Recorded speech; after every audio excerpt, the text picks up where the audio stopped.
Hello! അങ്ങനെ ചെമ്പനീർ പൂവ് പുതിയ പ്രൊമോയിൽ എന്റെ പൊന്നോ! നമ്മുടെ ശ്രുതി കള്ളത്തിന് മീതെ കള്ളങ്ങൾ കെട്ടിക്കൊണ്ടേയിരിക്കുവാ. ഇപ്പൊ നമ്മുടെ ശ്രുതിയുടെ അച്ഛൻ മരിച്ചിരിക്കുവല്ലേ. അപ്പൊ നമ്മുടെ ശ്രുതി ഭയങ്കര തകർത്ത് അഭിനയമായിട്ട് മുറിയിൽ പോയി കട്ടിലിൽ കിടന്ന് കമഴ്ന്നും എന്താ പറയാ മറിഞ്ഞൊക്കെ കരച്ചിലാണ്. അപ്പൊ നമ്മുടെ ചന്ദ്രമതി വന്ന് നമ്മുടെ ശ്രുതിയുടെ അടുത്ത് പറയുന്നുണ്ട്, "ശ്രുതി, നീ ഇങ്ങനെ കിടന്നാ പറ്റത്തില്ല. നീ എന്താ പറയാ അച്ഛന് വേണ്ട കർമ്മങ്ങൾ ചെയ്തേ പറ്റൂ" എന്ന് പറയുകയാണ്. അങ്ങനെ അതിനുള്ള പൂജാരിനെ വിളിക്കുന്നുണ്ട്. ശേഷം നമ്മുടെ ശ്രുതി ആ കർമ്മങ്ങളൊക്കെ ചെയ്യുന്നുണ്ട്. ആത്മാവിന് മോക്ഷം കിട്ടാനുള്ള കർമ്മങ്ങളൊക്കെ ചെയ്യുകയാണ്.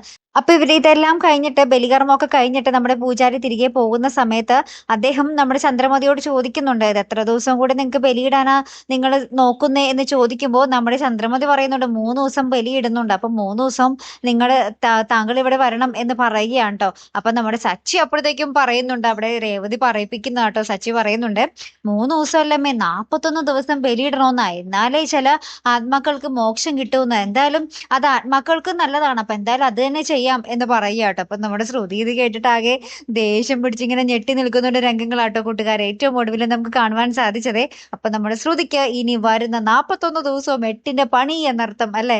കാത്തിരിക്കാട്ടോ. അപ്പൊ അടുത്തൊരു വീഡിയോയുമായി വരുന്നത് വരയ്ക്കും ഗുഡ് ബൈ.